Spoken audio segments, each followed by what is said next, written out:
So good morning, everyone. I'm Galia Presbar-Nathan. I'm the director of the Leonard Davis Institute, and I'm very, very happy to welcome you all to our 50th anniversary conference. I have a lot to say, as always, but before I start, I want to invite the Dean of the Social Science faculty within which the Davis Institute is located, Professor Gili Drori, to say a few words for us. Thank you, Gili, for coming. I know you have a busy schedule. The end of June here is crazy, end of semester, ceremonies every day. Yeah. Thank you, Gili. Hello, good morning. A pleasure being here this morning, and it would have been a greater pleasure if I could spend the whole day with you, but alas, only a few minutes. Pardon me for a minute. This is indeed a celebration of the 50th anniversary for the founding of the Leonard Davis Institute for International Relations, and I stand here to carry the greetings on behalf of the Faculty of Social Sciences, which is the academic home for the Institute in the Hebrew University.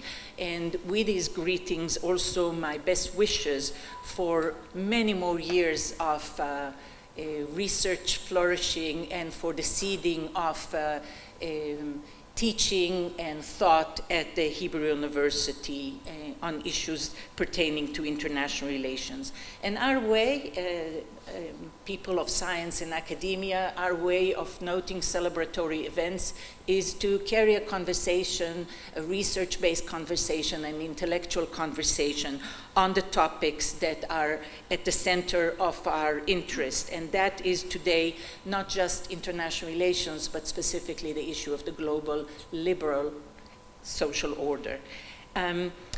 I come from the tradition of world society theory, and for us, the studies of global social order is actually the intertwining of two processes. The first one is the linking of international and interstate relations, and the other is the consolidation of the imagined social entity of world society.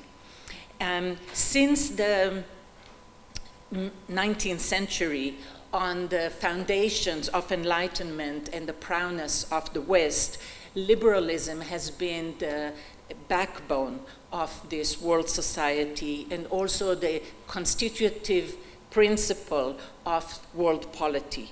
But even along this history, there have been quite a few challenges to this liberal global order. Forces that are illiberal, if not anti-liberal, that are traveling from one state to another, from one locale to the other, carried by the same dynamics, the same forces, and along the same pathways by which liberalism has been traveling, before it Enlightenment, and after it neoliberalism. And here is the urgency to indeed devote this celebratory conference to the discussion of the global order, to discuss it here and today. And I thank the organizers and the Leonard Davis Institute for choosing this topic. And this urgency comes not because at the moment we see the world polity colored by illiberalism or anti-liberalism, but indeed what we see is a trend of coloring one society after another, one state after another, not yet into a critical mass, toward creating a block of anti-liberal or illiberalism. So what is this block? What will be the effect of this consolidation of a new, in the West, block of illiberalism and anti-liberalism? How will it affect the other countries? And how will it change and how will it interact with the imagined community of world society and with a strongly liberal world polity? These, I guess, are the questions you're putting at the heart of the conversation today. And I bless you for it, and I thank you for it. I'll add thanks to the speakers today and to the guests who are joining us from far, far away. Thank you for traveling to carry this conversation with us. I thank the team that organized this event, this celebration, and particularly Professor Galia Pesbanatan for leading this team and choosing this topic. I thank my colleagues who have led the Davis Institute for many years into being the center of important academic work that it is today. Thank you, each and every one of you. And I bless you for an engaging, interesting conversation today. Thank you for giving me this opportunity to speak. Good morning. Thank you very much, Gili. Okay, I have a few words to say. I'll move back from the liberal order. Anyway, I'm very happy to be opening this very special conference and to welcome all of you, from the local to the national to the international guests we have here. So as I said before, I'm Galia. I'm the director of the Institute at this point. And as you know, the official reason that we're convening here today is to celebrate 50 years of activity of the Leonard Davis Institute, which officially came into being in 1972. So the math-oriented public audience here would notice that we're a year behind with this celebration, but like many other time-sensitive events that were supposed to take place in the past 3 years, all these centennial, whatever, a lot of them were pushed 1 year ahead. So we have good reasons, and we decided instead to celebrate the next 50 years of the Institute. I should say that digging back to the history of the Institute, I saw that the first opening conference of the LDI took place in 1974. So we're in a good place in between. So we're good. Okay. So the last part of the conference tomorrow afternoon will be dedicated to reflecting upon the Institute's activities in our roundtable with a few of our former directors of the Institute.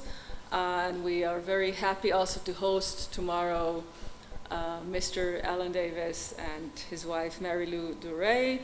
And yes, especially for the students here, Alan Davis is a real person. So this is the Alan Davis, who is the son of Leonard and Sophie Davis, who were the donors who basically made this institute come into being in the first place. This being said, I have to say that Alan Davis and Mary Lou Duray, his wife, also continued to generously support the Institute over the years and have provided both a financial and inspirational, I guess, launching pad for the Sophie Davis Forum for the study of gender, conflict, and peace-related issues. So with your permission, I want to say a few things about the Institute because, this is the time to do this, and then just a few quick words about the rationale of this conference. So the Leonard Davis Institute is actually located in the social science faculty in Hebrew University of Jerusalem. Sounds very obvious, but you would find out that our students don't know that either. So needs to be said and recorded, okay? And basically, I think it's a unique institute in the sense that it wears several hats that are somewhat different, but I think they sort of work together. So we have our academic research hat, through which we're trying to promote that research, cutting-edge research related to topics about international relations very broadly defined. I think, I'm not sure from the outset, but at least in the past few decades, our approach was very interdisciplinary, and we adopted a very comprehensive view of what international relations is. Towards international studies, which meant that over the years we've had research, and we supported research from standard political science, international relations, sociology, anthropology, law. I may be missing something, but I think this is really important, and this is something unique about about our institute. The second hat we have is linked to graduate student education. And as some of you may know, the institute has actually taken upon itself the important role of promoting high-quality graduate education for future generations of IR scholars or decision makers. You get to choose, okay? We are the home of the Davis Graduate School of International Relations at the DGSIR. Hi, Yoni. And tomorrow, right after, or during the lunch break, we'll also be holding a poster session upstairs with some of the work and progress of our graduate students, and I invite you all to come and look and ask good questions and make sure they do good research. Finally, the third hat we have is related to enhancing public awareness and understanding of international politics and how they relate to Israel. And we'll talk about this tomorrow, but over the years, the Israel part versus the international part, I think we're sort of changing balance. But I think this is an important thing we're trying to do. I'm not sure we're doing this to the best way we can, but we're trying to bridge this gap between high-quality academic research that many people don't understand or don't really care about, and public knowledge about the real-life implications of these things. We strongly believe that these three tasks actually have strong synergies between them: the research and the students, and interacting with the public and people who are asking just, common sense questions to remind us that sometimes we're just talking about stuff to ourselves and do a lot of, navel gazing. So that's really important. The one thing I wanted to add is that since 2010 or 11, depends, it's 11, right? Okay, it takes time until these inaugurating things happen. The Institute created the Sophie Davis Forum for Gender, Conflict, and Peace, thanks to the generous donation of, as I said before, of the Davis family. And the activities of the Sophie Davis Forum, which is now astutely led by Dr. Tal Nitzan here, purple, you can easy to detect, seek to both support the generation of knowledge on these unrelated matters and to generate greater exposure to the multitude of issues that are often either ignored or silenced or simply seem transparent or non-existent. And these issues come to the forefront when you adopt a gendered perspective, to start looking at politics, local, national, and international, and transnational. We do this through dedicated postdoc fellowships. Hi. And we're trying to, we do a lot of academic conferences and public activities, and we try to engage with other institutions and other organizations. And I think one of the things that is unique about the Sophie Davis Forum is that it also interacts more with civil society, organizations, and basically, as someone who is not doing gender myself, I think the activities of this forum over the years have brought into our intellectual home new faces and voices that IR scholars and students in the university are usually less exposed to. And I think that is a major contribution. So thank you, Tal. Thank you, Sarai. I feel like we have the beginning of this and where we are now, okay, tomorrow. Finally, just for a few words for the topic of our conference. We weren't sure what to do this conference about, and I think in many ways the topic is on the one hand somewhat banal, on the other hand extremely timely, as we all know. So as Professor Drori said before, we're witnessing in recent years a growing discussion and debate across the real world and of political elites, politicized publics, and within our academic world, all pointing to this the growing challenges of what we call the liberal international order, or LEO, because we can't resist the acronyms. Now, and I was corresponding with Mr. Alan Davis, and he wrote to me, "What's LEO?" And I said, don't worry, it's just an acronym. You know what it means. We just like to use these acronyms. And I want to say just a brief word about the acronym, because I think this use of acronyms or just buzzwords like globalization is something that we, it stems mostly from instrumental needs to either cut down the word count of our articles or find like a catchy word that we can then use for PR. The problem is that these concepts very often risk rarifying concepts and turning what is really a very complex, elaborate, and often contested reality into this thing that we say, oh, Leo does that, Leo is under and most of us could probably identify the key components of what academics would call the liberal international order. I'm not sure if you ask your taxi driver, they would know what that, they would probably have a sense, but they won't know the concept. So we know that this is about a set of rules and norms and institutions and practices that order international activity across various issue areas. We're going to talk about this in depth soon.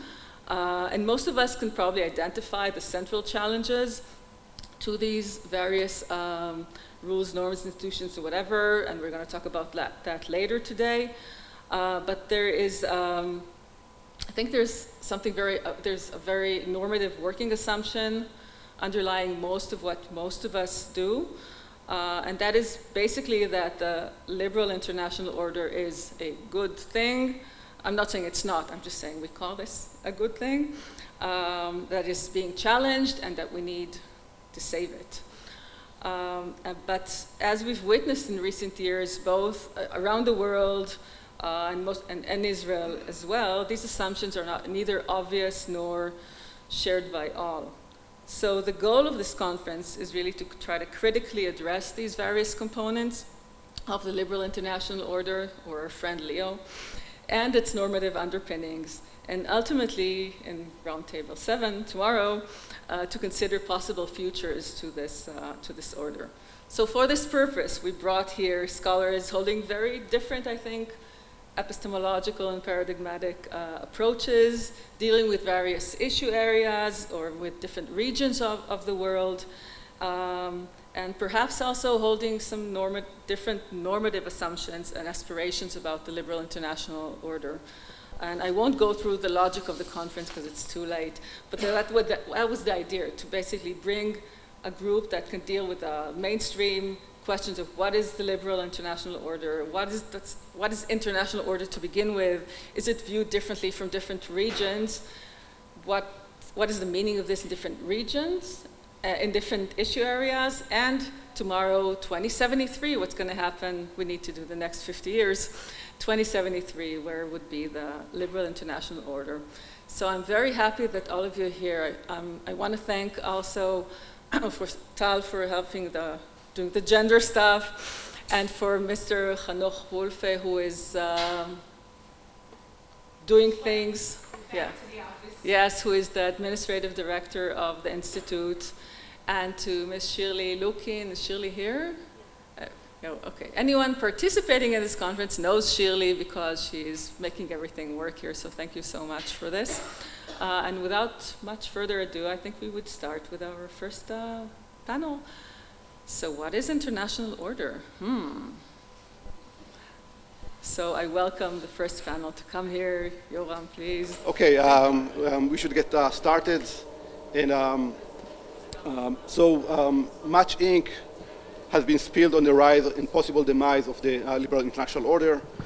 In this roundtable, we seek to take a step back and contemplate. That's working? Okay. And contemplate the broader category of international order. In doing so, this roundtable will hopefully set the stage for our conceptual and theoretically informed discussion of the liberal international order as a particular instance of a general phenomenon. And this is a real pleasure and great privilege to chair this roundtable, in which we have four truly distinguished and influential scholars from across the discipline. Recounting their entire list of accomplishments and accolades would probably take an entire time of the roundtable. I will therefore offer a brief description of the biographies in alphabetical order. And I will start with Immanuel Adler. Immanuel is an Andrea and Charles Bronfman Chair of Israeli Studies Emeritus and Professor of Political Science at the University of Toronto Emeritus. He's also a Fellow of the Royal Society of Canada and the European Academy of Sciences, an honorary professor at the University of Copenhagen, and former editor of International Organization. Previously, he was a professor of international relations at the Hebrew University of Jerusalem. Professor Adler published numerous path-breaking books and articles on international practices and communities of practice, the evolution of international order, a constructivist reconsideration of strategic logic, including deterrence, European security institutions, international relations theory, in particular constructivism, epistemic communities, security communities, and communities of practice. His most recent book is World Ordering, a Social Theory of Cognitive Evolution, coming out of Cambridge University Press in 2019. Alexander Cooley is the Claire Tow Professor of Political Science and Vice Provost of Barnard College. From 2015 to 2021, he served as the 15th Director of Columbia University's Harriman Institute for the Study of Russia, Eurasia, and Eastern Europe.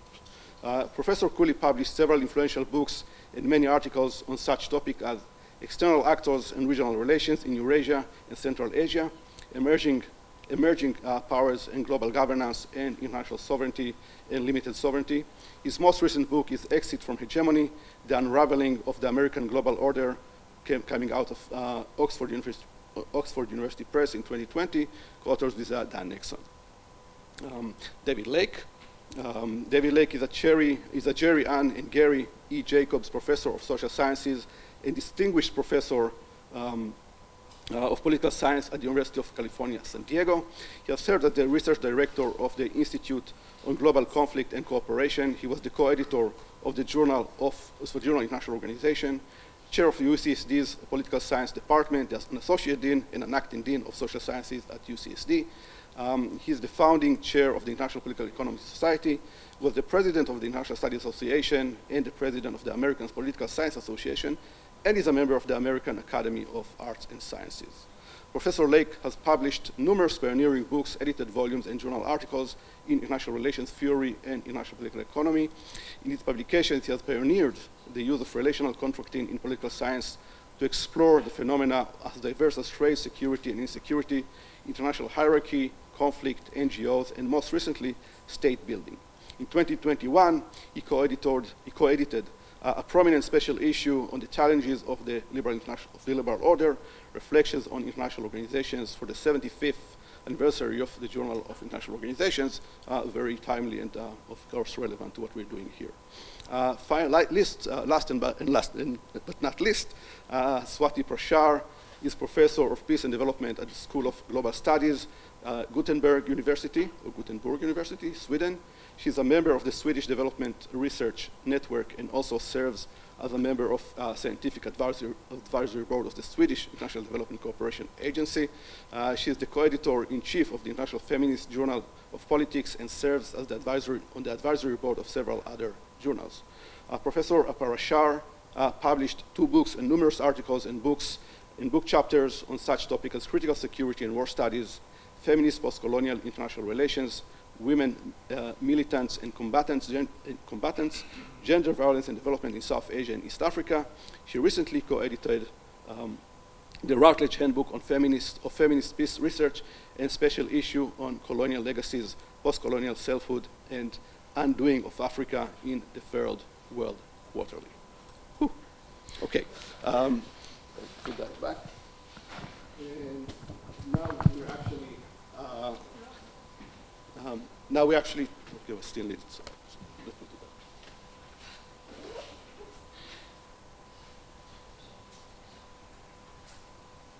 So I will sit here.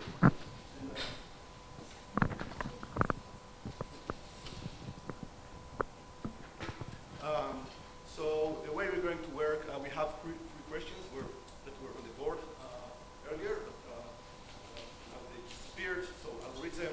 And we'll go by turn. So each question will let each of the participants 5 minutes to answer, and I'll keep the time. And after that, we'll take an hour, give or take, and then I'll open the round of questions and discussion.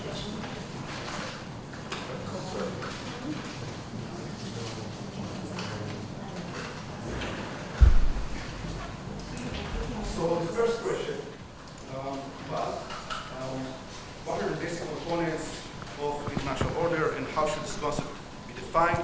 Specifically, how global should it be? Put differently, can there be several international orders at any given time or only one? Does it have to include particular state or states? How does one know an order when one sees it? Should an order reflect particular understandings or values? So that was the question. And the role of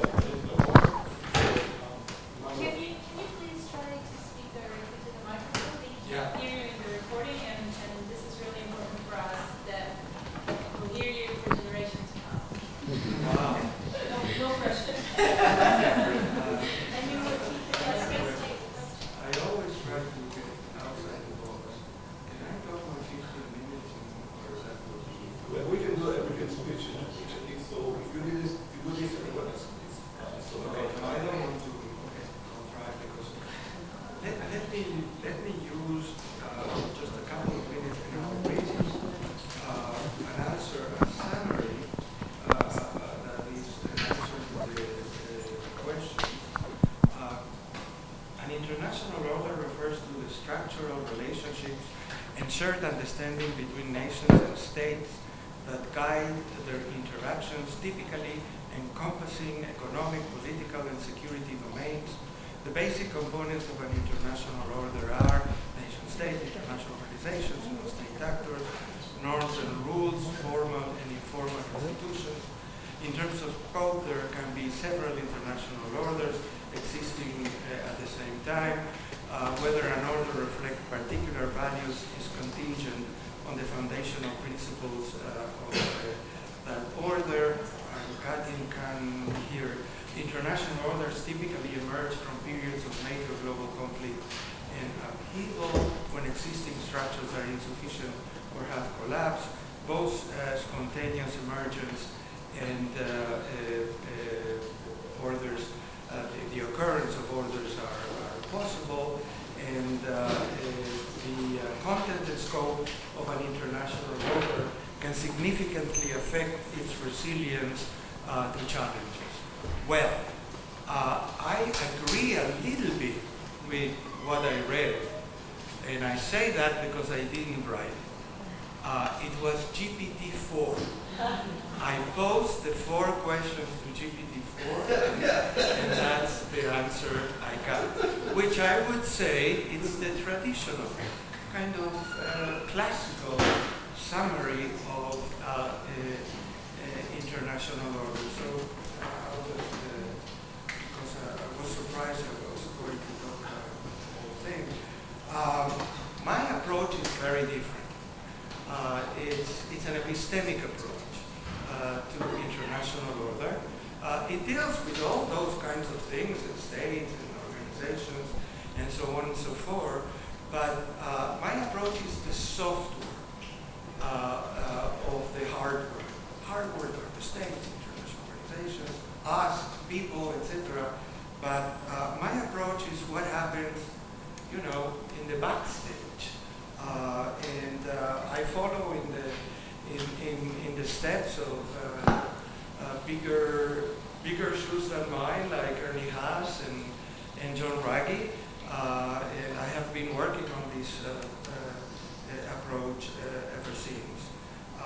And I'm going to base my answers in the book that you mentioned, World Ordering, with a little bit of a few additions.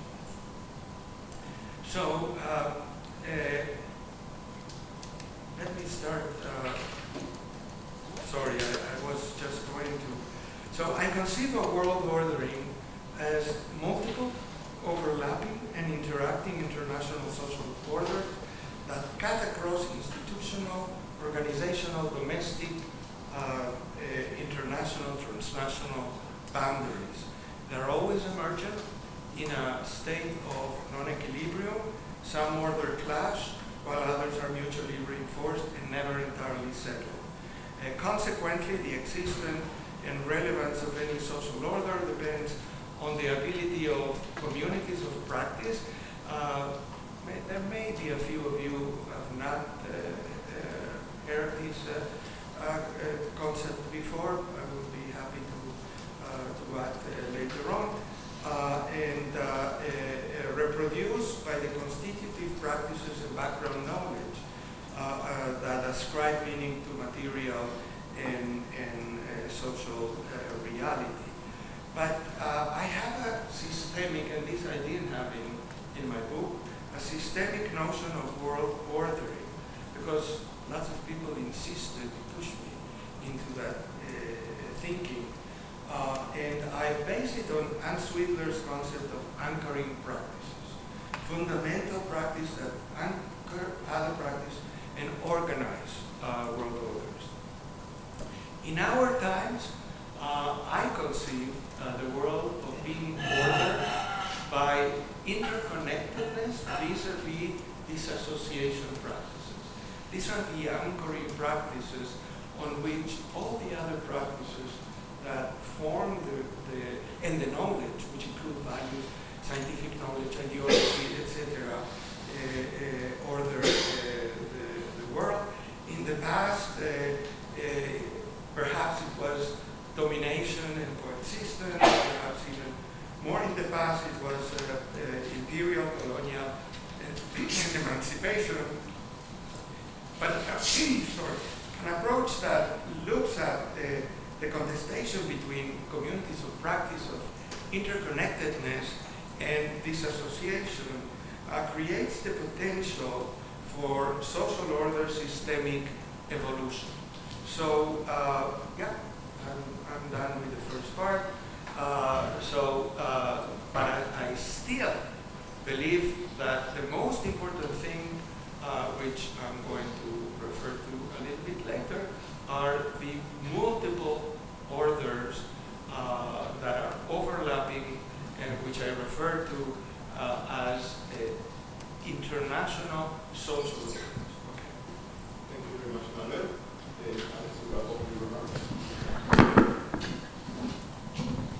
Yeah, thanks so much as I furiously insert my stuff into ChatGPT for to see what it gets. So my conception of international order draws upon the work I've done with Dan Nexon, including an exit from hegemony, where we view international order as a type of ecosystem, as having various ecologies comprised of state and non-state actors. And an order, like an ecosystem, is constantly transforming, sometimes very gradually, and sometimes due to some sort of exogenous shock that hits it and inspires more abrupt shifts or dynamic change. Our two basic components of international order are architectures and infrastructures, right? So by architectures, we mean the prevailing rules, the norms, the values that underpin an order, while the infrastructure is the set of relationships, of flows, of interactions that underpin the elements.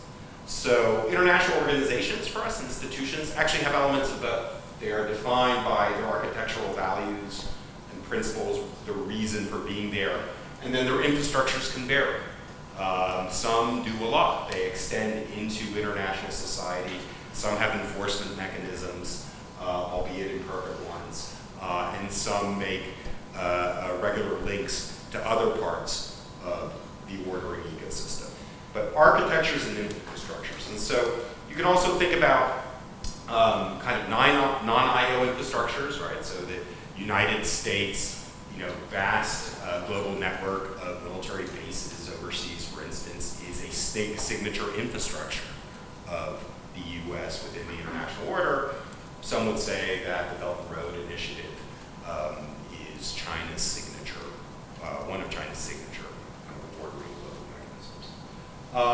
What I want to emphasize here is that this ecological metaphor, analogy, allows us to think about orders also as being relatively dense or relatively sparse, right? So not only are orders contested, not only do they sometimes reinforce and they sometimes clash, but I think the general trend in international life right now is towards greater and greater density in international order. We see more regional organizations. We see international organizations want to take generally more issues. We see more norms that are competing. Some were initially reinforcing liberal order, some were competing with them. What does all this mean in terms of the state of the LIO? Dan and I sort of suggest that the LIO was founded on kind of 3 basic architectures that are all under contestation at the moment. And those are political liberalism, you want to make that about democracy, politics with human rights, with that kind of emphasis on the individual. Second, economic liberalism, right? Free trade, interactions. And again, this one has evolved from embedded liberalism to much more open capital market openness, financial liberalism in the 1990s. And the third is multilateralism, right? Embedded within the system and the rules. Of course, the U.S. has been extremely hypocritical in upholding all 3 of these. But these are the elements in which the order appears to us anyway to be founded to be contested. And so when we have these debates in the 2000s, is China playing by the rules, right? Is Russia playing by the rules? There was an assumption that there would be an either convergence or rejection of these ordering principles, when in fact something else is happening, is the transformation of the order itself to reflect the interests and values of some of these emerging powers.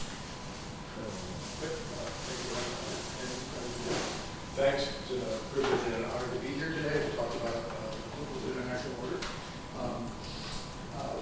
My remarks focus will be drawn mostly from the special 75th anniversary issue of ILO, the privilege to be involved with, as well as sort of what we're thinking of the sequel.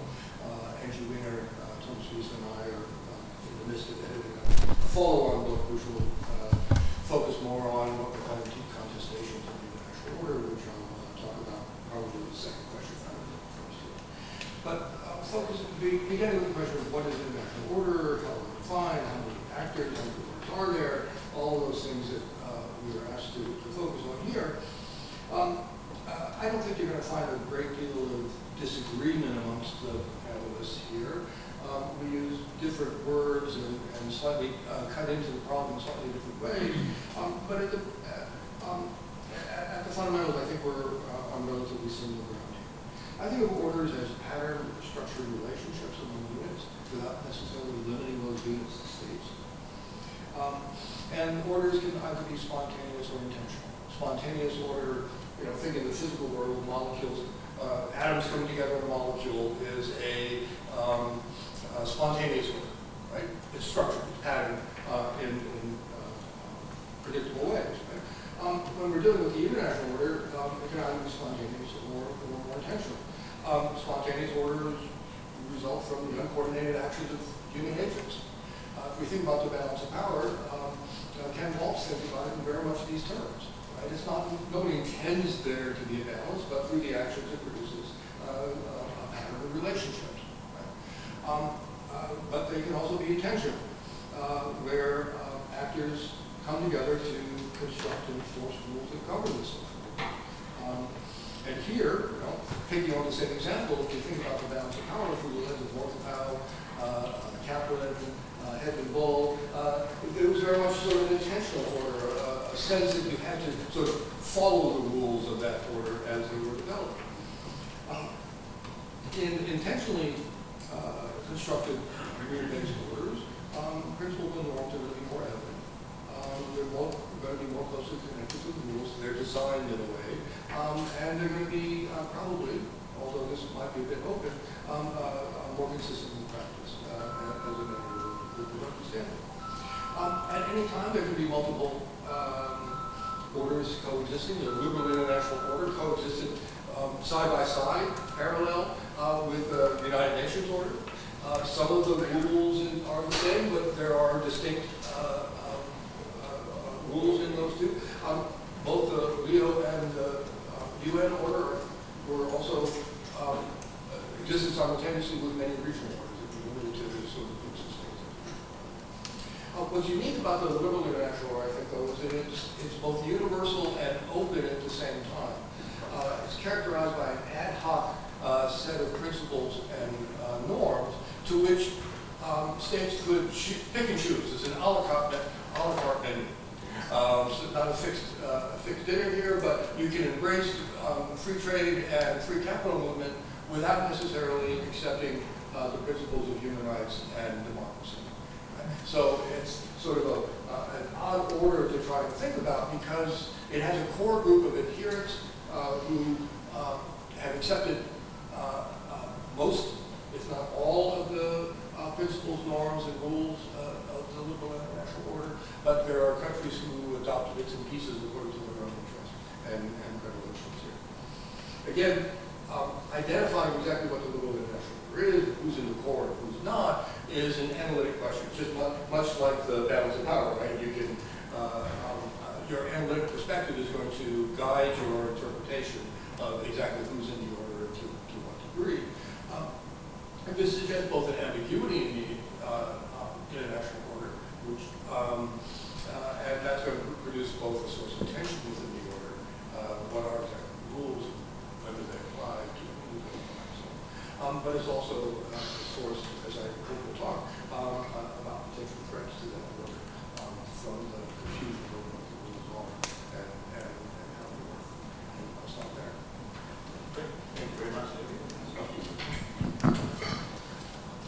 Thank you so much. I guess I'm outside the order. I'd like to just put it up front that I know that and I recognize the diversity of the panels here where we're going to be speaking to the themes, but every panel has one or two insurgent voices. So I really like the way it's been organized.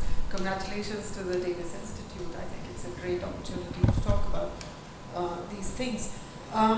I think the question broadly about what the components are, and I know some colleagues didn't hear that, what are the basic components of an international order, how should the concept be defined, how global should it be, can there be several international orders at any given time, does it have to include particular states or states, how does one know an order, clearly a good epistemic question, and how does one see it, should an order reflect particular understanding or values. I'll just try to stick to that for the time, but basically this is something that post-colonial scholars have also started arguing, that there is too much navel gazing, and every time there is an event in the West, whether it is populism or nationalism or public health crisis or terrorism in the past, now we see migration, that we start thinking of it as epoch making. We don't really realize that these discussions, these events have happened so much in other parts of the world.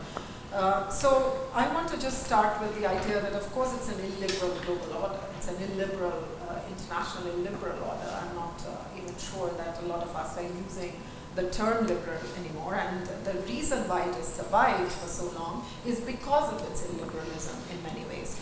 So there's a lot of disappointment with it, and I don't think this aspiration exists anymore. For a good while it did, when, all through the Cold War and even later, that states wanted to bandwagon and become part of it. But if you look at the discussions happening in China, India, Asia, even in Africa, I mean, nobody wants to be part of this anymore, because it's the idea now is go back to the tradition, go back to the roots and see where we existed in colonial terms and how we can make the most of it.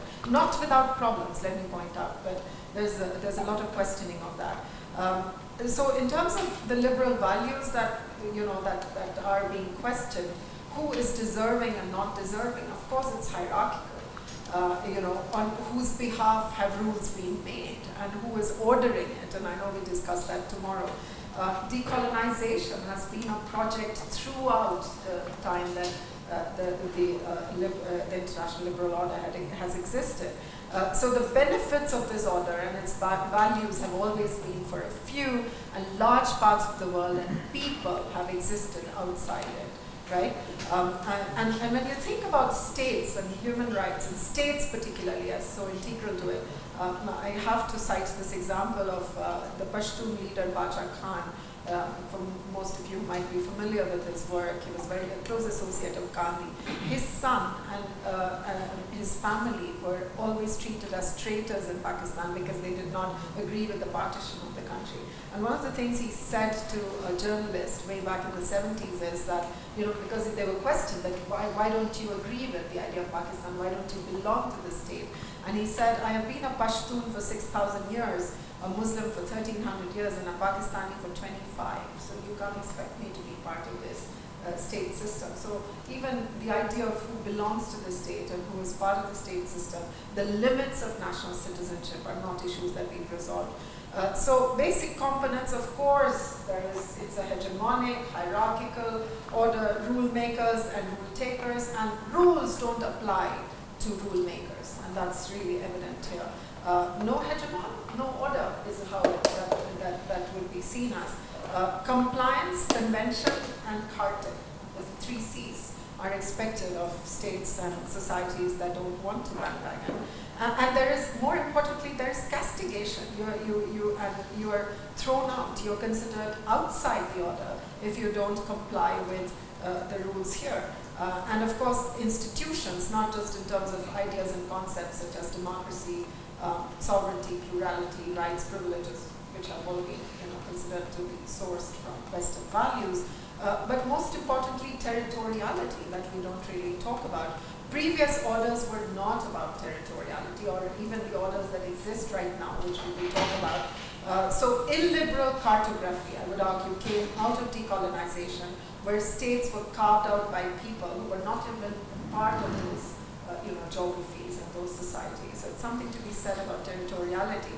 Knowing an order is an epistemic question. I would say to know an order, know who's outside it actually and what is not visible. How states are released and who's basically where the disorder is. I think if we can point to that, we probably know that. Of course, there are several international orders that coexist, but they do not necessarily have the material power that they all have soft power, not necessarily the material power that we think goes with the liberal international order. We have the East Asian order, the Cynic order, we have the Southeast Asian one, we have Middle Eastern, Islamic, Indic, Latin American. Of course there are these orders, but they are competing orders and they lack material power and they've been struggling with it and they don't play the game in the same way. China and India, for example, are trying to compete to create orders at the moment, but they are always called revisionist, challengers to the ILO, not actually to the LIO, not not legitimate actors who are interested in creating it. Finally, order runs on values, runs on rules, not on values. This is something that I was thinking about. Values never apply to colonies. It doesn't apply to certain states. And again, to quote C.L.R. James, who talks about how, he talks about the description of normative power as the limitation on spirit, vision, and self-respect. And, he talks about Britain as the source of all light and leading.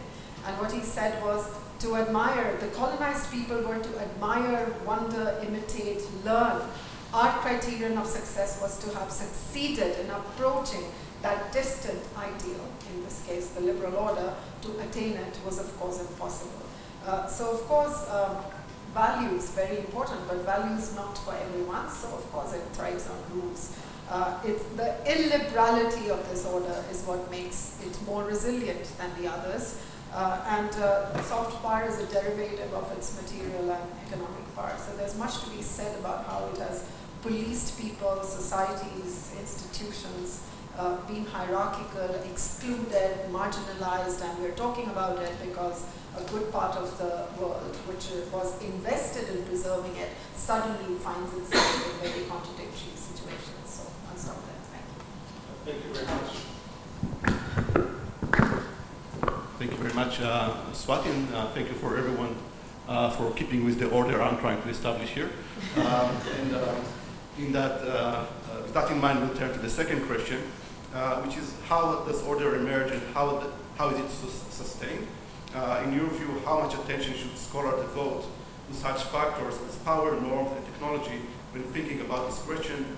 Also, can international orders emerge spontaneously or rather through intentional design? And if both are possible, what are the implications for the nature of the ensued order? Okay. I'm going to apologize again because I prepared everything as a paper, so there are some things that were kept in sort of unsaid, but I want to add one thing that is related to what actually everybody else said, is I think it is about time that we start differentiating between international order and international system. This is something that gets mixed all the time. Certainly they are related, but they are not the same thing. And I think there are good PhD subjects here for students if they are looking for one. I want to repeat again that I'm dealing with orders that are configurations of practices, their knowledge on which they are based, and the communities of practice that are their view. Okay, according to the theory I developed, which is an evolutionary theory, obviously there is variation and retention.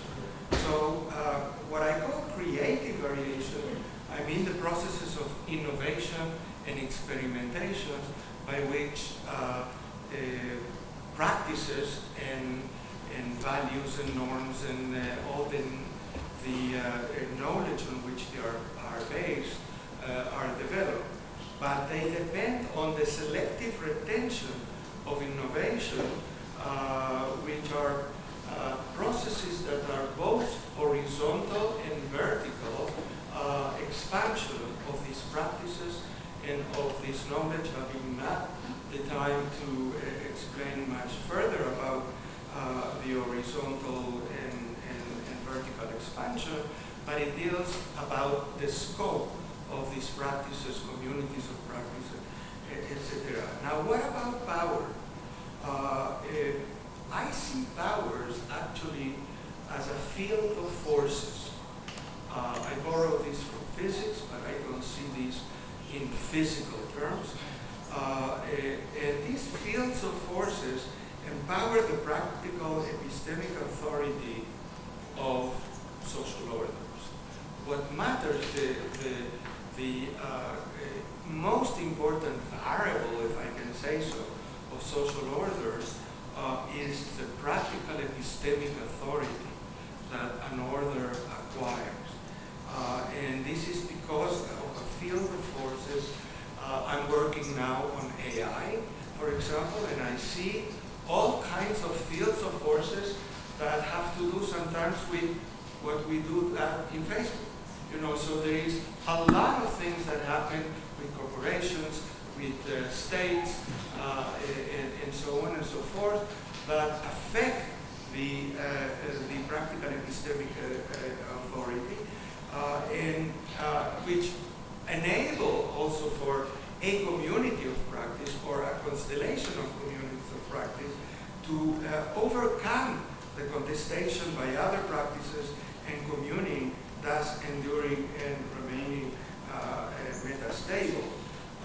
Now, I think like most of us agree from what I hear, international orders are nearly purely spontaneous and detached from practitioners' dispositions and expectations, nor they are the exclusive outcome of human design. They result, and this is very important for me, of emergent processes. International order, world order is in a constant flow of change. In the next question, I will explain where the order actually evolves. But the outcome of the either spontaneous or design of orders is the joint enactment of practices in and between communities of practice. I think that because of the time I will stop.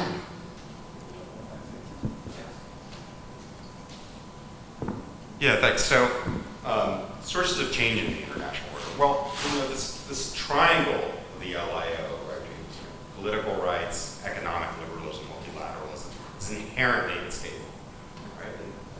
In the late 1990s, perhaps a few American policymakers thought they could mutually reinforce each other, what Tom Wright has referred to as the convergence wing, right? That they would all uphold one another with the transformations in the post-communist areas, right? Or the sort of move into a more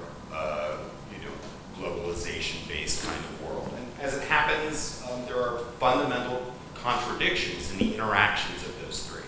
So Dan and I identified there are lots of mechanisms of change, right? We focus in the book on three basic ones, right? What we call first exit from above, and this is where so-called emerging powers at the global level or regional level push their own ordering types of structures into the international system. We see this with Russian or Chinese-led or different kinds of Gulf-led neighborhood or regional projects that, in turn, these regional organizations embody different rules, different principles. Sometimes they reinforce LIO, but increasingly they diverge from them and are understood as challenges. And then we see evolutions in these non-Western kinds of structures too. We see the expansion of the BRICS, right? Expansion of the issue domain that it's involved in, right? Increasing links to the G20. And so in the part of the world I study, we've gone from having almost no regional organizations, as post-Soviet Central Asia, to a multitude of Eurasian Economic Union, Shanghai Cooperation Organization, the CSTO, Chinese sort of anti-security network, anti-terrorism network that includes Pakistan, Tajikistan, and China. So there's a density there that wasn't the case below. So this is sort of order from above, right? That even if some of these regional organizations have a mimetic foundation, right, they're evolving in different ways, right? Some said that the SCO is somehow modeled on the OSCE, which I'm not sure I actually argue with that, but agree with that. But certainly the SCO embodies very different kinds of practices and norms and so forth. So that's from above. Then there's order from below, and this is what we don't pay as much attention to. And these are so-called small states that certainly North American and international relations scholars don't privilege. Increasingly obtaining goods, private goods, club goods, and public goods from non-LIO sources, right? So during the 1990s, what Dan and I argue is that we had an international system in which the U.S. and its liberal cartel partners, right, the European Union, Japan, Canada, provided most of the club of public goods in global affairs. World Bank, IMF, development lending, also conferring status, things like rankings organizations, monitoring your elections, and so forth. And if you think about it, Ecuador or Tajikistan, relatively small state, now has lots of different options. Does not need to go to the World Bank for its development needs. It does not need to go to the OSCE to certify its election. In fact, what you see is that the kind of liberal election monitors are now very much minority voices in a place like Central Asia, right, where most of the elections are certified by about 40 to 50 different organizations, and all of them usually privilege very different things than the OSCE monitors. So this good substitution, right, has a couple of sort of effects on the order. One is it empowers smaller states to hedge, right? In fact, it makes it advantageous for them to have multiple sources. B, it then allows, quote unquote, smaller, weaker states to push back against the rules, the values, and the norms that they don't want from the LIO sources, right? They can push back against economic conditions, against sort of human rights being tied into trade agreements, against the kind of opprobrium they might receive on the anti-corruption front, whatever it is, by invoking these alternatives, right? And that in itself is transformative to the ecosystem itself. Then the final mechanism, we call that sort of exit from below. The final mechanism, exit from within. This is the populist challenge. This is January 6th. This is the networking of a liberal order within the liberal core itself, right? Which is accelerating and increasing its scope, and is becoming increasingly accepted in the mainstream. So I'll talk about that more in the third round of comments. Thank you. Great, thank you. To survive, all orders must possess a measure of legitimacy. legitimacy is a belief in the rightfulness of rules and, in fact, the ruler. It's both for spontaneous orders, which become structured or patterned over time through sets of expectations of behavior, but even more so for intentionally constructed orders, like political and natural order. At the same time, all orders are contested, at least at the margin. In pursuing their interests, political actors of any sort seek advantage in making an interpretation of rules. That's what normal politics is all about. Right? We fight, we struggle, we negotiate, and seek resolution. Deep contestation arises, though, when the underlying principles and norms themselves come under challenge. Right? When you think of it in domestic politics, sort of the constitutional rules come under challenge. And I think most people in the group here today would be somewhat familiar with that deep contestation of the constitutional order. So when legitimacy begins to fray. So I understand orders as emerging through virtuous cycles of performance legitimacy, sometimes output legitimacy, called output legitimacy, procedural or input legitimacy, and principled or normative legitimacy. I like the alliteration of the three P's, at least in English, so I'll call it performance, procedure, and principle. Now, as scholars, you know, we're all engaged in product differentiation, we all have our own approach, and much of the literature on legitimacy has been about my conception of the origins of legitimacy is better than your conception of the origins of legitimacy, right? So you get the people who are emphasizing performance or principles, whatever. I think they actually all work in conjunction to legitimate the rule of order and international order.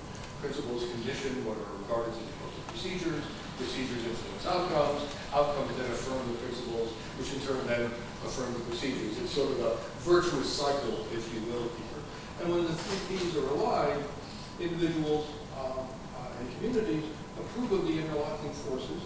They believe the order is working for them and is normatively correct, and legitimacy stands or is reinforced through these virtuous cycles. In this sense, the liberal international order has been enormously successful. I'll talk about inequalities in a moment, but you know,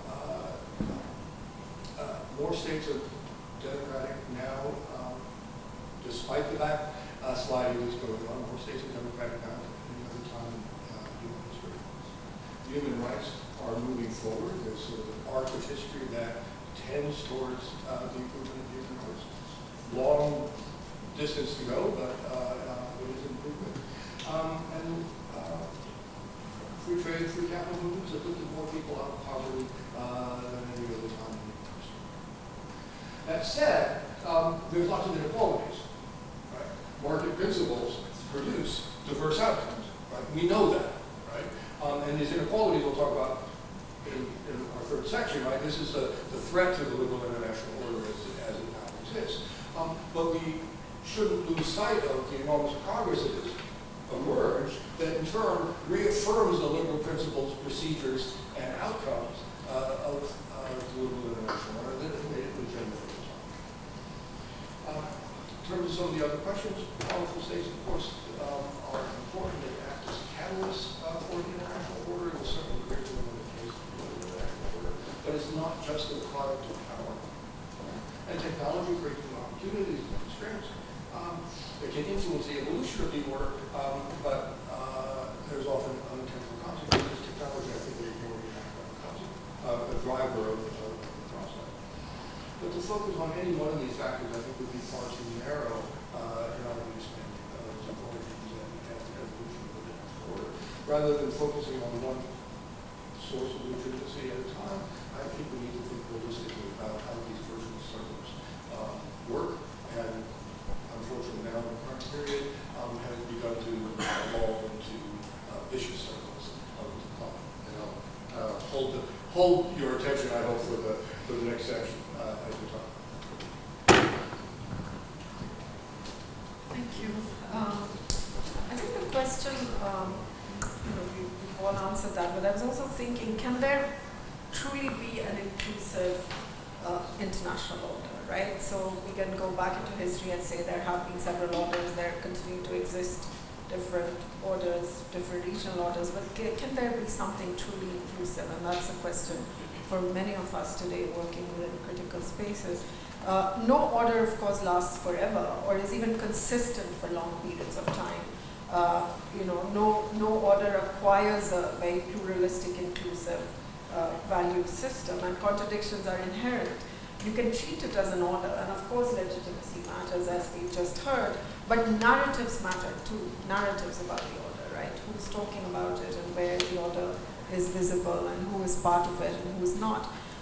As I said, paying attention to who is outside really matters. I mean, colonialism, imperialism was also a global order, right? As one was collapsing, we saw that there was another being created. So legitimacy shifts, I would say that at the moment we are really grappling with the crisis of nation states in a different way. We have thought about states for a while, but look at Afghanistan, look at how India and China see themselves as civilization states, where culture and civilization matters more than perhaps just even territorialities. I think we're looking at an emergence of different ways of thinking, whether it will transform into another kind of an order, that is something to be seen. But we are watching these changes, and of course, as I said, narratives matter. So no order is resilient beyond its age, right? And the Britishers, for example, were convinced that their rule over India would last for at least 1,000 years. If you look at some of the early documents and how they envisaged, how they imagined the rule, it lasted barely 30 years of actual rule. Similarly, World War II, puts an end to European colonization. More than resilience of the order from within the external factors, often ignored or unknown, that test the strength of the order. So it's not just that there are internal contradictions. There are, of course, external factors that test the strength of the order, as we have watched with the illiberal order. And it really doesn't take a kind of a major epoch or a major event like wars to change orders. They transition, they morph into something else as we go along. So a lot of people would argue that the liberal international order is pretty much carries the remnants of the colonial imperialist order of the past. There are continuities if you want to look at it. So there's very good reasons always to be skeptical, also sometimes celebratory of different changing world orders. But I think the issue here is about how we envisage, how we narrativize these orders and who is outside and who is inside it. Finally, powers and norms. We talk about power and norms as a combination of material, institutional, relational, cultural, and normative forms. It allows for much better power projection. So scholars rooted in problem solving or critical scholarship devote much of their analysis to examine these composition of these different powers. Technology, since 1990s, promoted liberal ideas, but is also the reason why illiberal ideas have survived. We look at social media, cheap equipment, access to different kinds of technology. It's a potent tool against liberal ideas. So what we think is actually sustaining the order is also working against it at the same time. I think I'll stop here and come back. Great, thank you very much.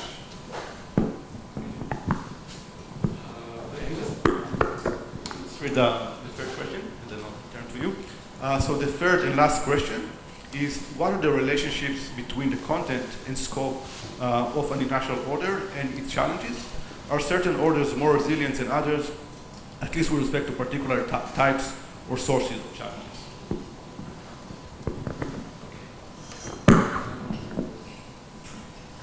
Social orders result from enacting rules and values, not following norms and values. Most of the literature, including constructivism, is about following rules and values. I'm going to put on the table that it is important to consider the normative, and I'm not talking about norms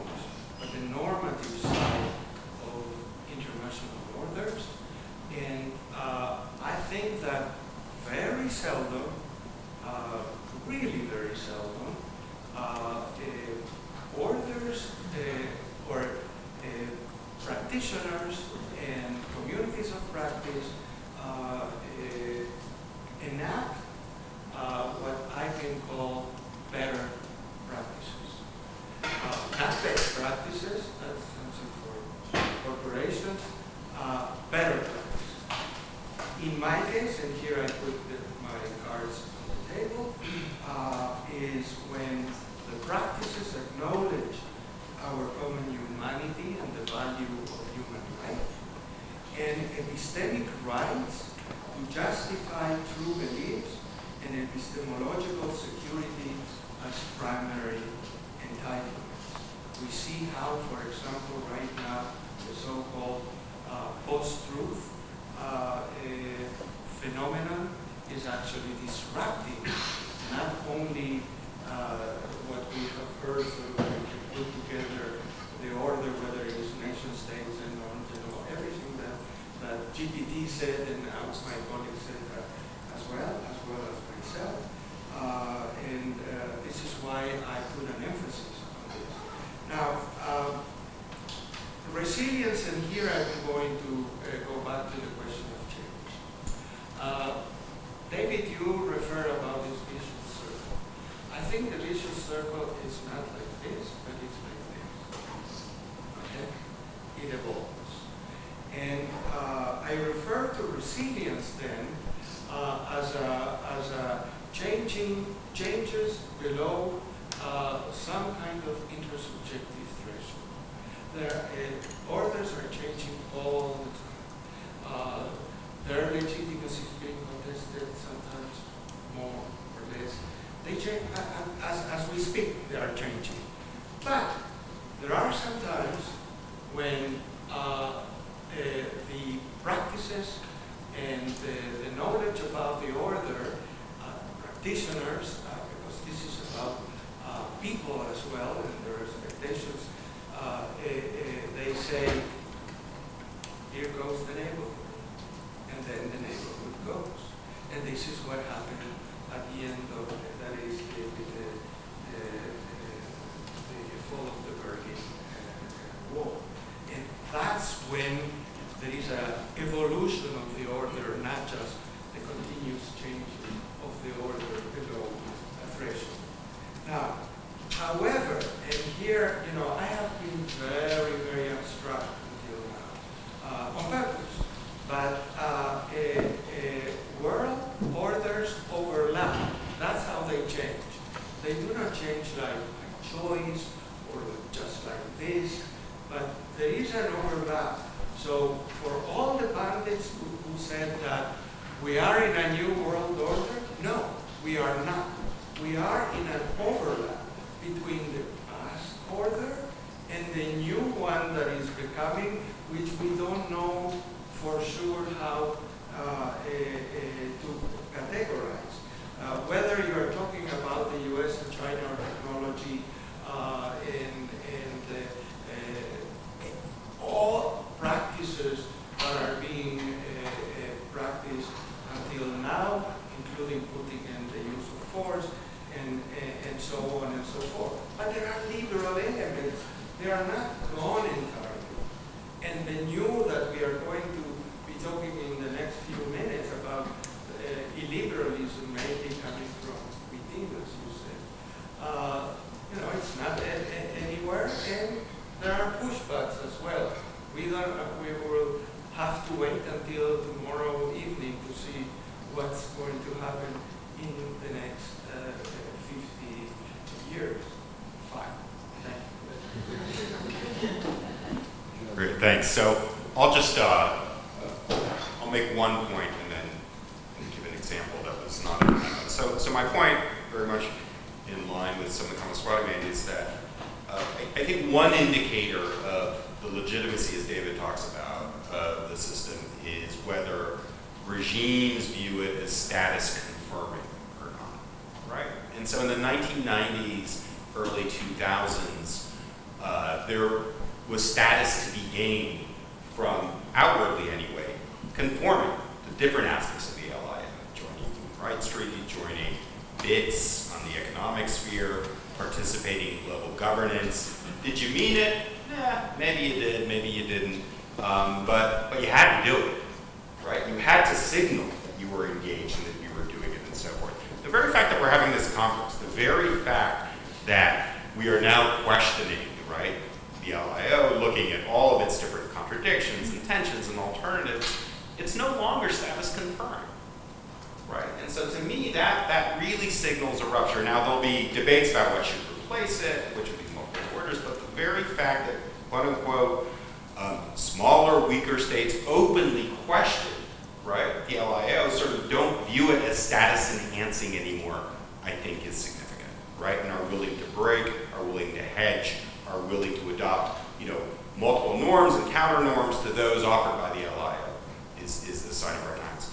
And this global prism is what I want to talk about. We'll talk about the regional aspects of this later in the day, but I do want to talk about the global implications of the war in Ukraine, because I think it's an interesting test case of two very different visions of world order that we sort of put out.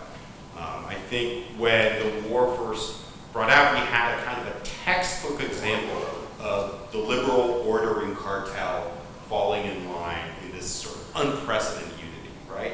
Sort of sanctions, including central bank sanctions, this moral program that saw the Western corporate sector pull out of Russia, sort of on a par with what happened in South Africa, welcoming Ukrainian refugees, then sort of moving up the escalation, providing sort of weaponry to Ukraine, talking about principles of sovereignty, of democracy, all of this kind of stuff, right? And I think it was unexpected, certainly on the part of the Kremlin, that you'd have this degree of unity. Yet I would argue the Kremlin has been increasingly successful into turning the framing of this conflict, not one of the incursion on Ukrainian sovereignty, but one about the contradictions and the future of global order, right? And so this is why when there are appeals made to food security, to U.S. hypocrisy, different kinds of justice, the sort of ICC indictment, to the differential treatment of Ukrainian refugees versus other kinds of refugees, to accounts about colonialism, and then I would recommend actually everyone read this annexation speech of these 4 Ukrainian provinces. So everything's in there from sort of Western colonialism. They want to treat us like slaves. They don't want us to be free. To they want to impose gender reassignment surgery on us, right? This sort of just mix of all of these different mishmash types of grievances, social, political, geopolitical, sort of thrown in.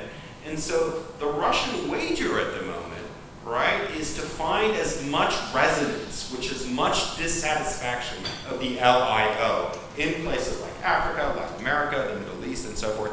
And I would argue over time it's actually working, right? When you look at some trends and some shifts on there, the Russians are making it about almost everything except Ukraine, right? That's something they feel comfortable with.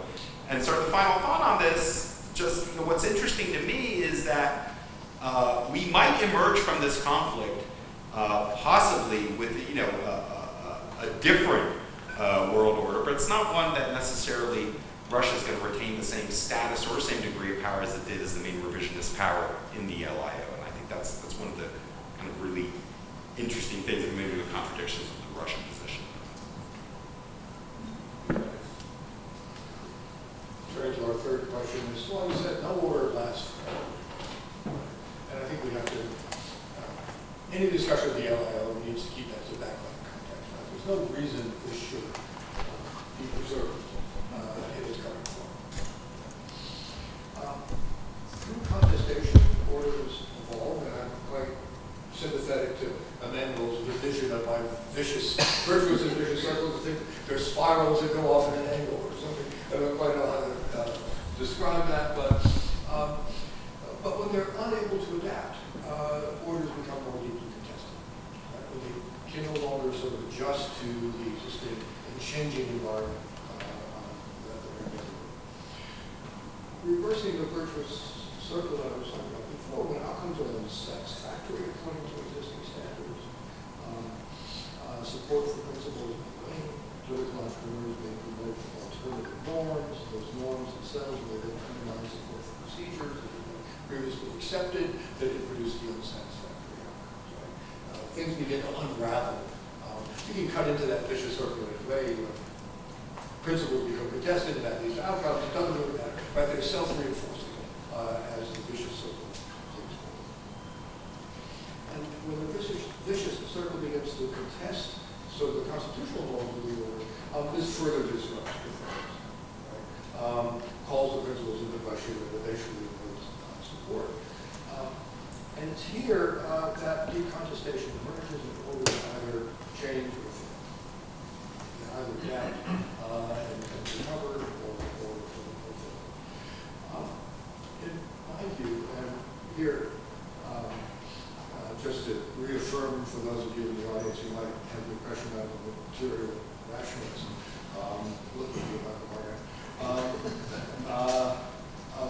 Just want to say, I think resilience of an order comes from the ability to provide goods, services, outcomes that people desire, and that this is aided by forums or institutions that permit access and opportunities for effectiveness for all parties that are affected by it. You need really two things, right? Good outcomes and forums for effective participation. And those reinforce each other. As I said, the LIO provided the market growth and sustainable living and all of that, supported by principles of equality and multilateralism, but yet at the same time produced enormous inequalities, both within and between countries. Globalization in particular led to increases in income inequality in all of the advanced democracies, as well as some of the developing countries, but certainly increasing inequality. There's growing inequality within and between states, and the failure of Leo to provide people access for all has led to the decline of the CT and so on, both within the core members of the order and some of the states that have previously been excluded or chose not to participate. We'll talk a little bit more, I think, in the final session, and I'll hold sort of somewhat my remarks for that. How will periods of deep contestation resolved? I think is the open question. As Emmanuel already suggested, in periods of deep contestation, when the sort of basic principles and procedures of the order are coming under question, right? It's very hard to predict what's going to happen. The one prediction that I might make, and I hope in our discussion and in the hallway conversations we'll be having over the next few days, I hope you'll be able to point out examples, but I find it very hard to think of cases where deep contestation of the constitutional order will not resolve in widespread violence. One example that I keep bumping into is the abolition of slavery within the United States and other countries. A deep contestation over the rules of politics and the kind of order in which Americans, in a particular example, wanted to live with, only resolved through what was then the largest war in human history. As I think about other examples, they tend to lead to the same outcome. So maybe some of you who are more optimistic than I can identify some other more positive cases of deep resolution of constitutional crises, but I have a limited ability to see our way out of this. So my pessimism, temper my pessimism over the next day so that the final session, I don't have to expand on that as a prediction for the future. Thank you, David. With the permission of the chair. Yes, this is working. So every order starts with a core set of values, right? We talked about how rules are important, but and values are important too, but values are not for everyone. Values don't last, is kind of my reading of things.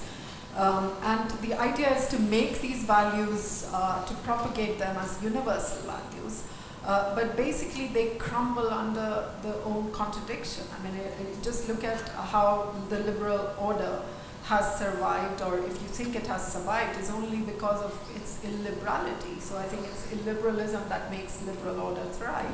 And this is a very interesting contradiction. I mean, I'm watching more closely India and China trying to call themselves civilization states, which have a stake in the new global order, as they're both interested in building it. And of course, they're also competing with each other in that space. The idea is not just to think about themselves as influential powers, but actually to participate in the new order that will emerge. But I'm also watching India. India has a Prime Minister Modi calls it, that India has I think he's in America right now, where there's going to be the International Yoga Day at the UN, big performative politics at play. But what is interesting is he uses the term Vishwa Guru, which is, India is going to be the Vishwas in the world, Guru of the world. And you kind of think, and we go back to ancient values in India, but what are you actually going to draw on? There is an internal contradiction on which the ideas are being propagated. Whose ancient values? It's a diverse, multicultural country. How are you going to resolve the histories, the contradictions of history, and who is going to be outside it? Whose values? So you watch that, and I'm also reminded of, there's a politician. I come from the state of Bihar in India. If any of you are familiar with the geography there, it's one of the states really behind on all development indicators. And we used to have a politician who ruled for many years who used to say, if I get rid of poverty, who's going to vote for me? I'm here to remove poverty. That's my promise every year. So if I do away with poverty, nobody's going to elect me. And I think the orders are a little bit about that. Civilizing mission and bringing modernity, which was very much part of the colonial imperial world order, right? The order.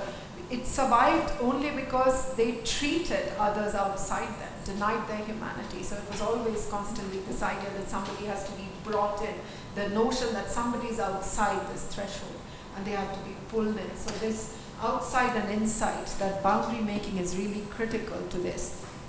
I'm also watching debates now on how we're going to talk about that, how feminism is making people also debate about,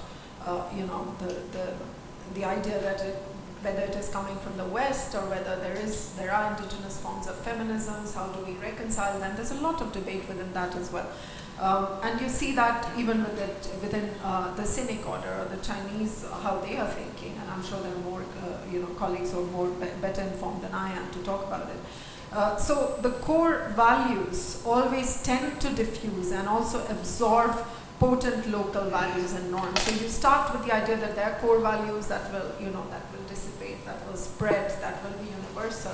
But those core values also dissipate, also interact. When they interact with the local, they are diluted, and the control, the normative, political, cultural control weakens.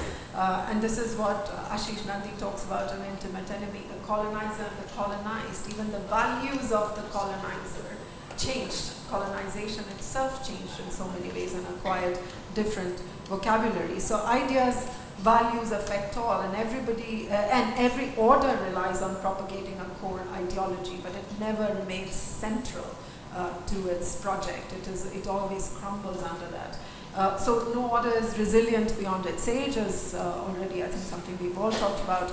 And it does not really take a major devastation suffered during a war that actually makes any major hegemonic power forfeit its role in its hegemony in the international world. I think America is a case in point. But I know there'll be a lot of talk about the future tomorrow, but I do want to think about how populism, for example, is considered one of the things that's undermining the current liberal order. But the way I see it, and a lot of other people, I mean, it's not a scary term for many people who've seen in the global south, who've seen versions and versions of populism. Suddenly it's become the buzzword and a scary word, but people have lived with it. Louis, you would know coming from that part of the world, right? And it's a liability for the West, really, but it has benefited people in the global south in different ways. There's more mobilization of people. There is return of power to the people. So it's interesting what becomes, as I say, the buzzword is been there, done that. Parts of the world have seen those epochs in different ways, and we need to recognize that. So finally, orders are meant to crumble. They are created so that they may fall. They are not meant to last. But what comes out of each order is interesting, and I think at the cusp is the continuity that we need to pay attention to. So I keep saying that the illiberal international order, international illiberal order, is a remnant of the old order, which was colonialism, hegemony, hierarchy, gendered, racial, all of that. That kind of flows into this, and what will emerge now will also be interesting. And I'm not saying that states in the global south, like whether it is China, India, BRICS countries, or whoever becomes part of it, have the answers, or they're going to be, amazingly democratic or inclusive. They may not be, and they won't be, because they also have their contradictions.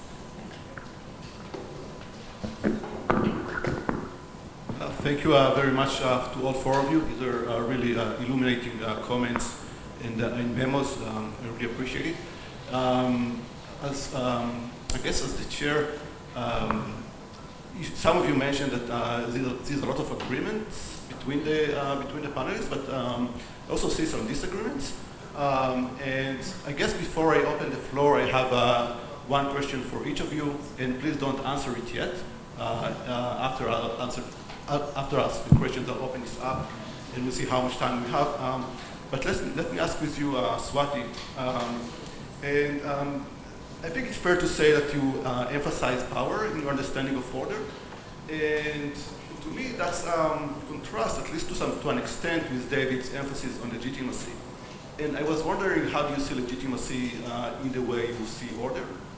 For David, I guess the question for you would be, how do you see power, but also from your memo, maybe not so much from your comments right now, I got a sense that you think that inequality is kind of one of the real problems of legitimacy. And I guess that begs the question of, if we can fix inequality, will that make the liberal international order better or more enduring for longer? For Alex, so this is more for a conceptual question. I like your distinction between architecture and infrastructure. But the way I understood it, I thought, when I think about order, I think more of what you call architecture. And I was wondering how you see infrastructure.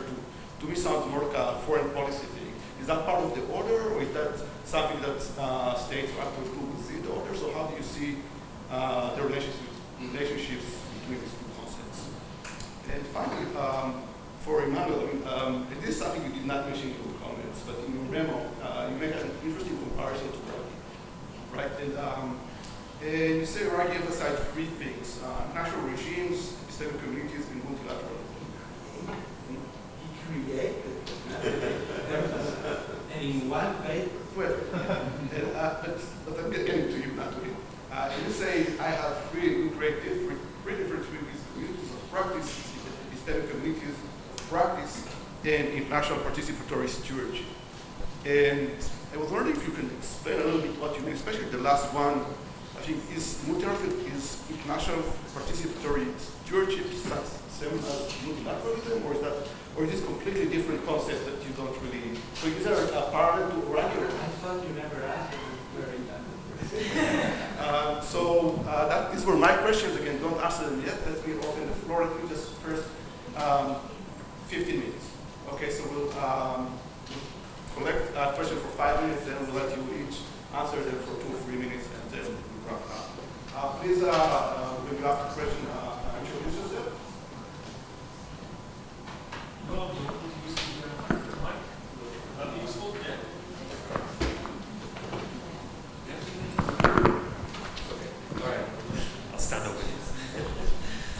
All right, thank you so much for a really rich, diverse set of introductory concepts. I think it gives us a fantastic base for the rest of the day and the conference. And congratulations, Galia, and the Institute for this this wonderful gathering. My name is Avichai Magen, Reichman University, and now Stanford University. I felt that there were sort of three really critical elements that we haven't touched upon or sufficiently, given their importance. I want to pose this as a question to you. I guess the first one would be, what defines ordering actors? Who are ordering actors? We tend to think about international orders as being composed or driven in a rather hierarchical way, great powers and then smaller states, etc. But what is the world of ordering actors? Is Elon Musk an ordering actor? Okay, so a little bit more definition about who is in and who is out as an ordering actor. Okay, I think that's going to be really, really important. The second really important issue, we've mentioned territoriality, but we haven't really made explicit the fact that the liberal international order is actually a kind of a double-layered order. It's built on an earlier Westphalian foundation, and for people like Woodrow Wilson, that was a very deliberate choice, right? The bargain of the post-Second World War liberal international order. We're not throwing away the principles of Westphalia, we're doubling down on the principles of Westphalia, and in a way we're extending the principles of Westphalia to civilizations and people who did not enjoy the benefits of the Westphalian arrangement. But we know, and I'm thinking here about Arjun Chowdhury's book, The Myth of International Order, that the Westphalian principles are, in large parts of the world, a myth. And so, just to kind of think about Alex's scheme, there is the exit from above, exit from below, there's the internal, but there's also the fragmentation of the very units that are supposed to constitute the order. So what do we make of that? I know our time is short. David mentioned the word violence, but I don't think we've done the question of the management of violence enough. We haven't really dealt with that. I think there's a distinction between power and the management of violence and coercion, and maybe somebody could or would want to sort of distinguish those concepts, because it seems to me that political orders are really fundamentally about the management of violence and coercion. So what do we make of that? Sorry to take up this time. Yeah. More questions? Hi, Mo from Leonard University. I have a question to Swati, but actually echoes all four of you. So you said that, also I fully agree with your claim that it's important to understand the order by the narrative, so we can understand what is the order by the way we experience it and narrate it and tell it to others. But then I was wondering, and I'm dealing with this question out in my research, is who is we?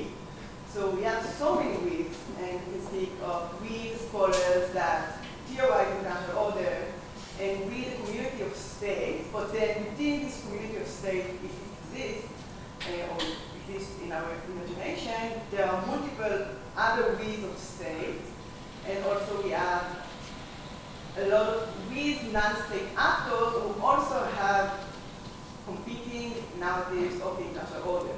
So whose narrative do we adopt, and how we deal with competing and sometimes contradicting narratives? Hi, I'm Yoni Alonso from here, from the University, and I have two quick questions. One, IR theory related. I wonder if this concept of international order is on some way a new vehicle or a new channel to rehash the great debates that was defining the field early on. There was a different special issue in 2013, the end and ends of IR theory, that talked about sort of moving away from this great debate, and I wonder if the international order becomes sort of a vehicle to bring back in different ways, in new ways, these great debates. That's the first question. The second one, I want to talk about the inherent contradiction that I heard in this panel itself. On the one hand, the international liberal order is defined by its openness and its ability to accommodate and its universality, etc. On the other hand, this openness is also the seeds for its possible demise, erosion, etc. That's on the one hand. So there's inherent contradiction there. On the second, and I want to refer to Swami's comments in that regard, that it was never truly open because there are fixed boundaries and hierarchy, etc. That maybe that's why to find the closure of the international order, and also its possibility for erosion and demise, etc. So if you can reflect on this dynamic. Thank you. Right. Thank you for all the questions. So one last question, and then we'll go back to our panelists for response. And please. To move by Chinese order, I think we got order to move by some field philosopher theories. So just curious, when you talk about liberal international order, how essential is democracy to that order? Because somebody mentioned that election watch is important to maintain this order, but if you only talk about liberal international order, it doesn't have to have democracy, the democratic part.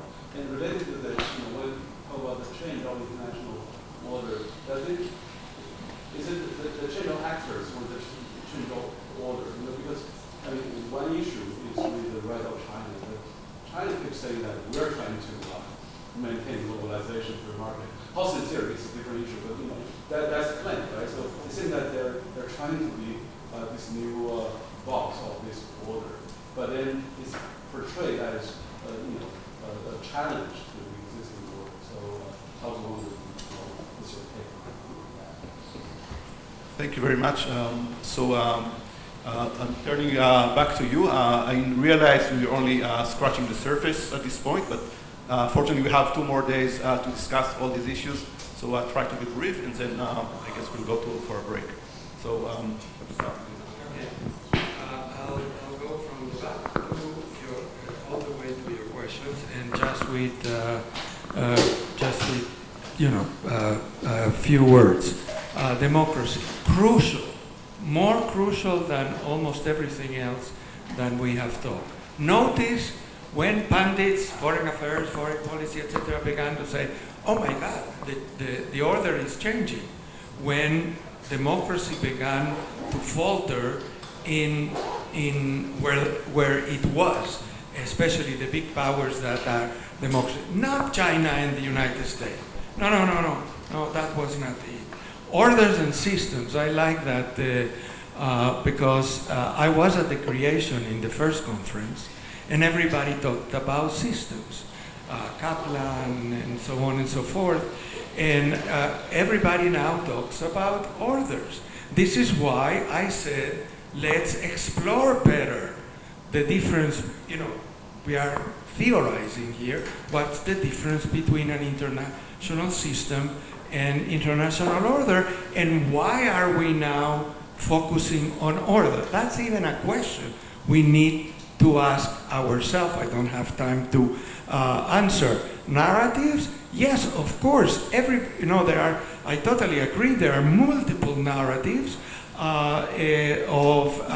and there are the practice of narrating international order, which flows in different communities of practice that clash. I'm exploring AGI, artificial general intelligence, and there are different narratives about what, there is no artificial general intelligence, what it's going to be. And the clash is about it. I don't have more time. I'll just go to the question of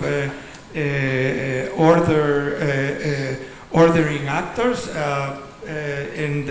and say that because I deal with the software, I'm not talking about the actors, but individuals, practitioners have agency, and communities of practice have agency. We'll stop at that, and now to your question. Ragged, in 1975, actually in an incredible article in I.O., introduced the 3 concepts. Actually, multilateralism came a little bit later. I think in our age, given all the changes that are happening, technology order system, I think that international regime, it's even the way Ruggie defines international regimes, which brings ideas, knowledge, etc., is too static. And I believe that a better epistemic way of understanding the back door of what my colleagues have been talking about are communities of practice. Okay, I have dealt from the beginning, together with Peter Haas, with epistemic communities. But I have news for you. There are epistemic communities of practice. If you have just knowledge in your mind, it doesn't matter. You have to practice. When Schelling wrote The Strategy of Conflict, he said, this is how you practice arms control and deterrence. And when the two superpowers began practicing those ideas, that's when things began to matter. And now I really, I think I will call it participatory governance. Just 2 words is better than many. It's not multilateralism. I wouldn't say multilateralism is passé or obsolete, but it's global governance is not an our age about state. Now, I hate the word multi-stakeholdering. I just try to substitute that, but I mean a conjunction of communities of practice that involve states, part of practitioners from state, from corporations, sometimes against the interests of those corporations, civil society, and certainly scientists, and I cannot expand anymore due to time. Yeah, wow, great questions. Can only take fragments of them. So I completely agree that political liberalism is at the center of the LIO. It's at the center of a lot of hypocritical behavior, the legitimacy gaps, at the center of even the framing that will make it foreign policy behaviors. Oh, should we pursue our values or our interests? Well, that's premised upon the fact that somehow you have, this at the base. So I think it's incredibly important. I think we have to be honest, and I also, very much agree that as soon as you started to see normative and institutional unraveling in the core of liberal order, this is when we suddenly became conservative orders. And I'll go even a step further. We now have very interesting papers and developments and research on how once presumptive liberal institutions like federalism in the US are actually now pushing new liberal outcomes, right? And we see that with the organizing, different sort of state legislatures, what's been happening now for over a year since Dobbs' decision. I mean, it's kind of clear. And very similar in the European Union, where you can make an argument about groups of parties like the EPP or central subsidies, or the opportunity of exit means that someone like Orban can just sort of exist very comfortably within this EU kind of quasi-federal sort of framework, right? So I think that's, that's sort of another aspect of this. To me, ordering actors, I consider any actor that has some sort of influencing or networking potential is potentially important, but I think part of what we're seeing is the delegitimization of certain actors. I would say this is the story of the very successful delegitimization of Western NGOs that's happened over the last 2 decades, right? I think there is a broad perception that these are geopolitical actors who are not independent of states and who push sham values. Now, that might infuriate some of us, right, who worked or volunteered or care deeply about these causes, but I would say that's the dominant view now, right? And I'll get into this in sort of discussion of the Eurasian space, how they were associated with regime change, right, and being disruptive organizers. 2 other brief points. I mean, I think on infrastructures, I think, yes, infrastructures can be the routine sort of substance of foreign policy, but I think specific infrastructures then are geared to maintaining your vision of what you want your order to be, right? And so, for instance, recipients of sort of, Belt and Road initiatives then start changing their votes within certain international organizations, regional forums, or as China wants. There's a reason why we conduct so many mill-to-mill exercises within our own kind of military and security infrastructure, so that we know around about the time that there's real peril in Cairo on the streets, we can basically say, yeah, the time has come down to step down, Mr. President, right? I mean, so these things, yes, they're routine in foreign policy, but they feed into different elements of the order itself. I want to say something about narrative. I actually want to link to the point that David made, because I also I think goods provision really is at the center of international politics, whether that leads to resilience or not. But I also think perhaps, and this is where I think like gap with materialism, I think our framing and narratives of who is providing goods is also changing. And so I'll just, the quick example out there, who was the greatest single source provider of global vaccines? Provider out there, right? Just throughout our country. China. No, that's incorrect. It was the United States. The United States provided 3 times more vaccines than China. But, no, provided, right? China contracted for a bunch. Yet there's this overwhelming narrative that China provided vaccines, much more than everyone else. Why? Because Trump said, America first. He embarked in this vaccine nationalism, right? Biden is very much more, quiet about COVAX and so forth. And she said that China will provide vaccines as global public goods. China won the narrative, right? But it's in terms of actual vaccines provided, right? Like not contracted, the other ones. So there is a, same thing sort of in narrations, like, who is the #1 provider of European aid, or rather aid to Serbia, right? Plurality of Serbian citizens say China. It's not, it's the European Union. The European Union provides 90%.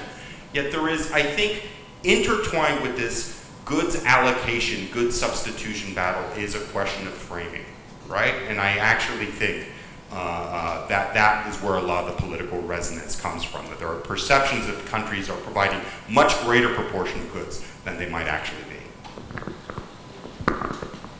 Since we're well over time, I will try to be very brief.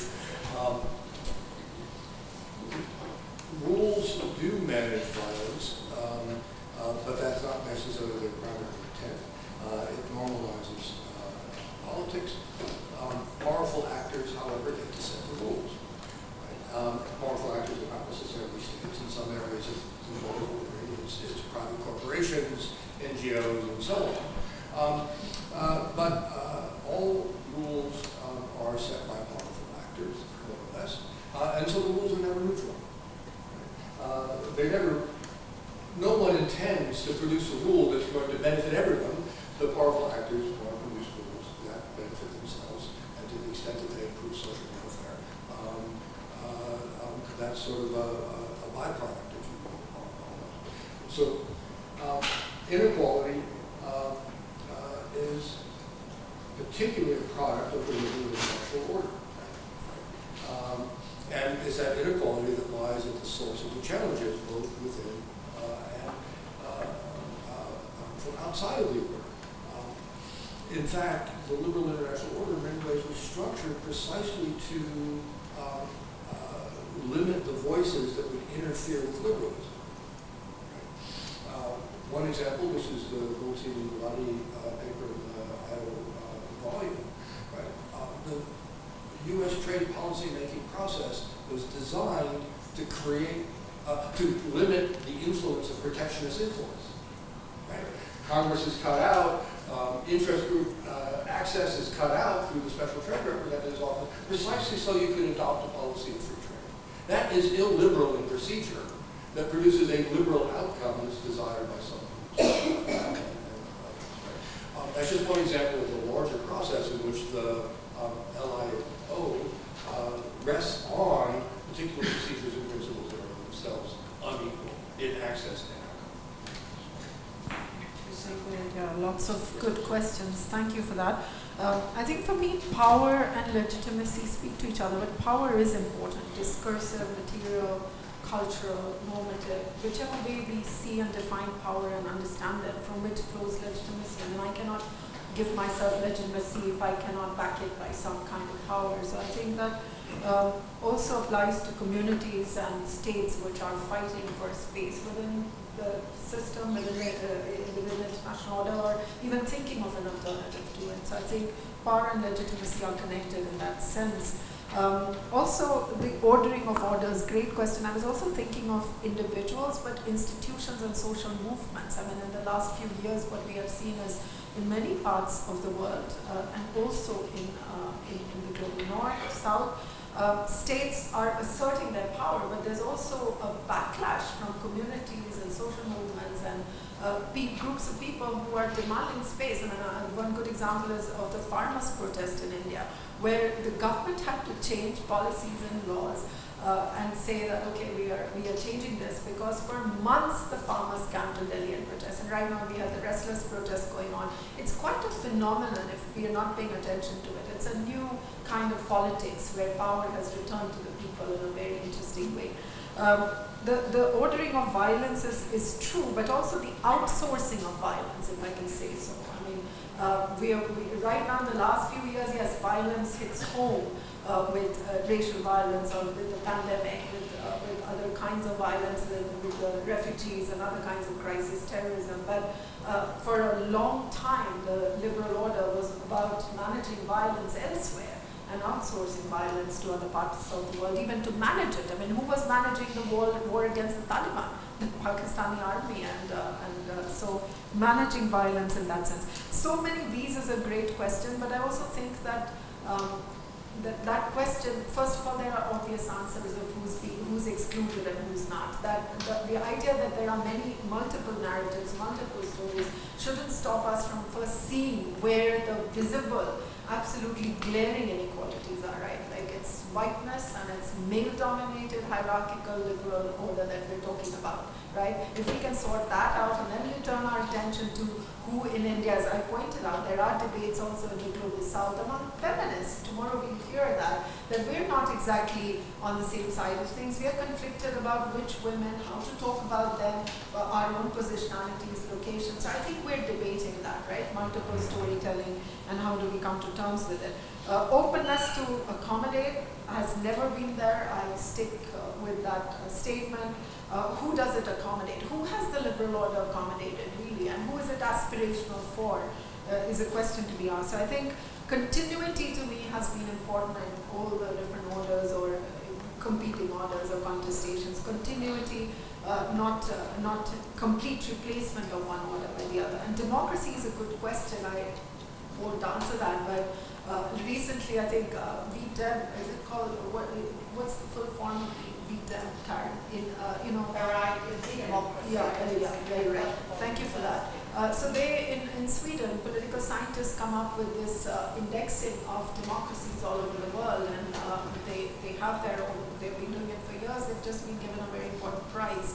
And the debate elsewhere is the outrage, really, that, with their methods of how they rank democracies and tell the rest of the world that you're not democratic enough, you are an illiberal democracy, or you're this and you're that. And it's coming from Sweden. And having lived in Sweden, I have a few questions for how Swedish democracy operates and how the state is literally controlling everything, right? And so who controls the narrative, right? Who's telling the world what is democracy? Let me just conclude with one final point. I travel to Rwanda quite often now to teach, and one of the things that my Rwandan colleagues, the Rwandan president is very much not a favorite of anybody in terms of authoritarianism. But the people in Rwanda, several people will tell me, well, I'm happy with the food on my table. I'm happy with the education. I'm happy with stability post the genocide. So don't ask me questions about peace, about democracy. I have other answers to that. So don't teach me about democracy. What is important to me is this right now. So we are grappling with all of these questions. Thank you. Thank you very much, Swati, and thank you very much to all of you for a very engaging panel.